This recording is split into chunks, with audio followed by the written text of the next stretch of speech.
ఒక్కసారి కొమ్మూరి గోల్డ్ కి కాల్ చేయండి. తాకట్లో ఉన్న మీ బంగారాన్ని విడిపించి మార్కెట్ ప్రైస్ కి వాళ్ళు కొనుక్కుని మిగతా డబ్బులు మీకు ఇచ్చేస్తారు. హాయ్, వెల్కమ్ టు మనం టీవీ. మనం టీవీ ఉంది మన కోసం. 2029 ఎన్నికలే టార్గెట్ గా వైసీపీ ఆచితూచి అడుగులు వేస్తోంది.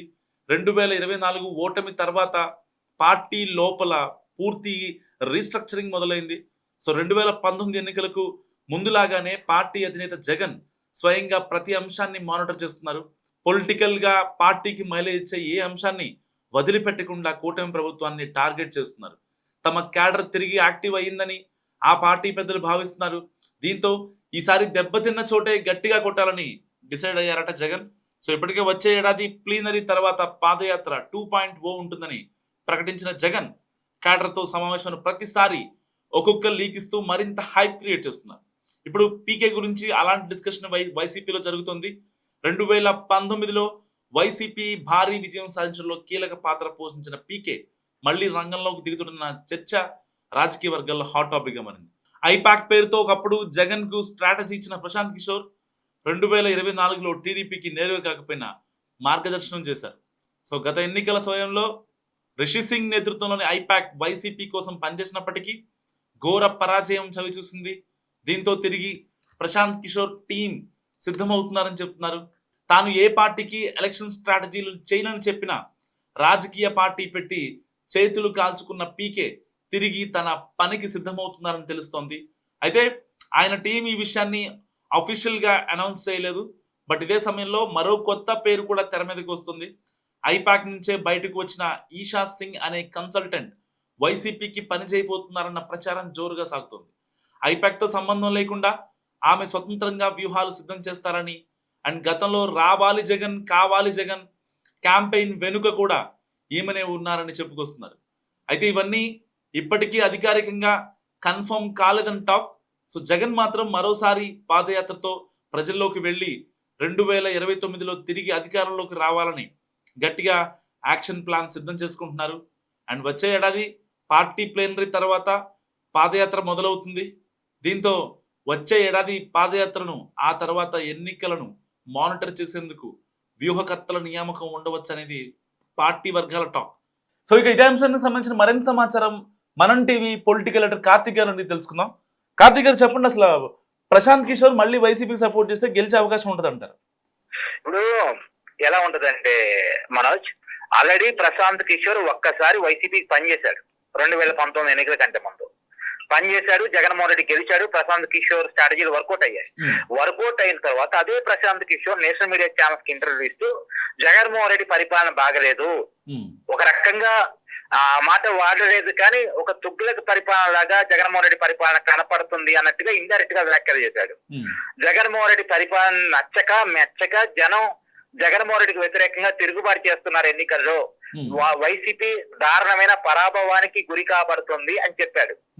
మరి ఒక్కసారి జగన్మోహన్ రెడ్డి పరిపాలన బాగలేదని ప్రశాంత్ కిషోర్ చెప్పిన తర్వాత మళ్ళీ ఆ జగన్మోహన్ రెడ్డిని గెలిపించమని మళ్ళీ వైసీపీ పార్టీ కోసం ప్రశాంత్ కిషోర్ స్ట్రాటజీలు రచిస్తే ప్రజలు రిసీవ్ చేసుకుంటారా? ఖచ్చితంగా చేసుకోరు కదా. ఒకప్పుడు అంటే ప్రశాంత్ కిషోర్ కి తెలియదు జగన్మోహన్ రెడ్డి పరిపాలన ఎట్లా ఉండదు రాష్ట్ర ప్రజలకి తెలియదు కాబట్టి నిజంగా బాగుంటదేమో అనే ఆలోచనతో గెలిపించారు. కానీ ఒకసారి జగన్మోహన్ రెడ్డి పరిపాలన చూశాక రాష్ట్ర ప్రజలకు ఒక అంచనా వచ్చింది. ఈవెన్ దో ప్రశాంత్ కిషోర్ కూడా ఒక అంచనా వచ్చింది. ప్రశాంత్ కిషోర్ ఓపెన్ గా మీడియా ఇంటర్వ్యూలో చెప్పాడు, సరే ఇప్పుడు మళ్ళా వాళ్ళ మధ్య రాజీ కుదిరిందా, డబ్బులు ఒప్పందాలు కుదిరాయా, మళ్ళీ వచ్చి ప్రశాంత్ కిషోర్ పనిచేసినా సరే ఒక్కసారి బాగలేదు అనుకున్న తర్వాత బాగలేదు అన్న వాడిని ఎందుకు నెత్తి మీద పెట్టుకుంటామంటారు కదా. పైగా మీడియాలో ఉన్నటువంటి చర్చ ఏంటంటే ప్రశాంత్ కిషోర్ 2019 ఎన్నికల కంటే ముందు వైసీపీకి పనిచేసిన మాట వాస్తవం, అందరికీ తెలిసిన విషయమే. కానీ ఎన్నికలు అయిపోయిన తర్వాత ప్రశాంత్ కిషోర్ టీం ని జగన్మోహన్ రెడ్డి గారు లాక్కున్నాడు. ఐపాక్ టీం ని ఈ టీం అంతా నాకు ఇచ్చి నువ్వు వెళ్ళిపో అంటే అప్పుడు ప్రశాంత్ కిషోర్ కి జగన్మోహన్ రెడ్డికి మధ్య గొడవ వచ్చింది. అప్పటికి ప్రశాంత్ కిషోర్ కి తన టీం ని వదిలేసుకోవాల్సి వచ్చింది. ఐపాక్ టీం మొత్తాన్ని జగన్మోహన్ లాక్కొని దాని చెవిరెడ్డి భాస్కర్ రెడ్డిని ఇన్ఛార్జిగా పెట్టాడు అనేది.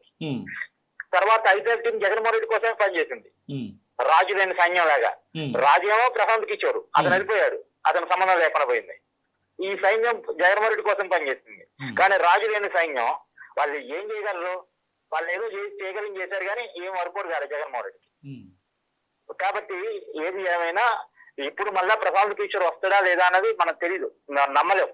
కాకపోతే ఒక వైసీపీకి అనుబంధంగా ఉండే ఒక ఛానల్ ఒక కథనాన్ని ప్లే చేస్తుంది కాబట్టి వాళ్ళకున్న సోర్స్ సహజంగా వైసీపీ సోర్సే కాబట్టి నిజంగానే ప్రశాంత్ కిషోర్ మళ్ళీ వస్తున్నాడేమో అనుకున్నాం ఒకవేళ. కానీ అదే ప్రశాంత్ కిషోర్ జగన్మోహన్ రెడ్డి తీవ్రంగా ఎన్నికల ముందు వ్యతిరేకించాడు, 2024 ఎన్నికల కంటే ముందు.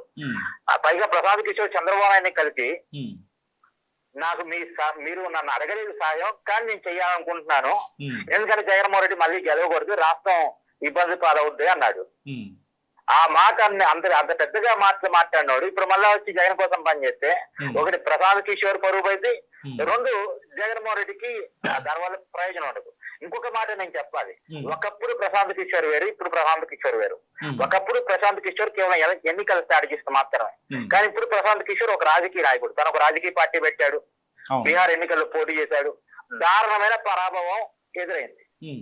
సో సొంత పార్టీని గెలిపించుకోలేనోడు, సొంతంగా ఎమ్మెల్యే కూడా కానేడు ఒక ప్రభుత్వాన్ని నిలబెడతాడంటే ఇప్పుడు జనం రిసీవ్ చేసుకోరుగా.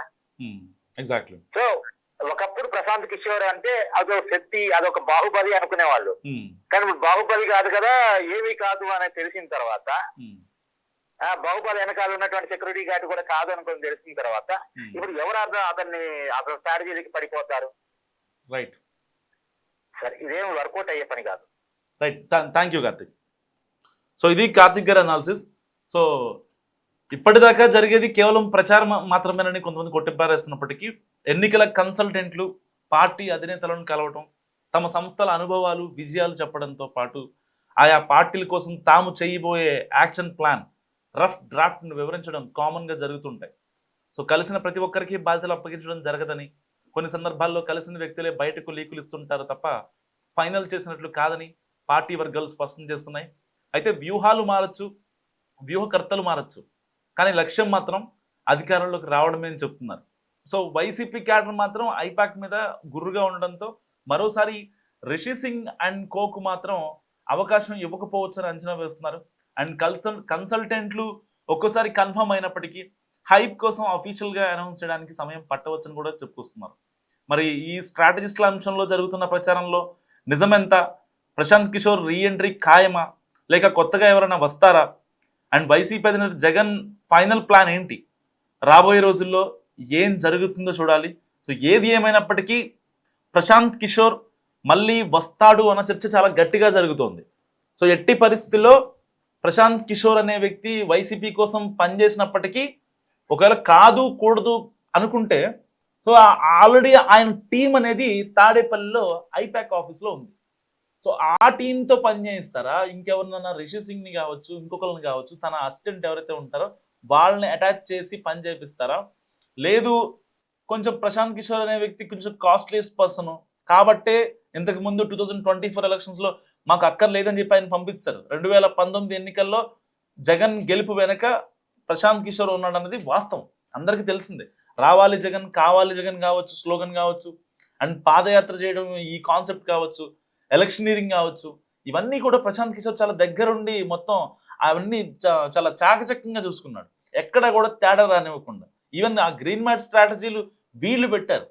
2019లో గ్రీన్ మ్యాట్లు పెట్టినప్పటికీ ప్రజలు వచ్చారు అని చూపించడం కోసం, అండ్ 2024లో అండ్ మళ్ళీ వీళ్ళు ప్రజలు ఎవరు రాకపోయినా బహిరంగ సభలకి అక్కడ వెనకాల గ్రీన్ మ్యాట్లు పెట్టి, సో మొత్తం అంటే వాళ్ళ పార్టీ యొక్క విధానం తీరుని పార్టీ అధినేతే మార్చేశారు ఇలాంటి చిన్న చిన్న చీప్ ట్రిక్స్ చేసి. మరి ఇలాంటి నేపథ్యంలో ప్రశాంత్ కిషోర్ వచ్చే అవకాశం ఉందా? మీరేమనుకుంటున్నారు? మస్ట్గా కామెంట్ చేసే ప్రయత్నించండి.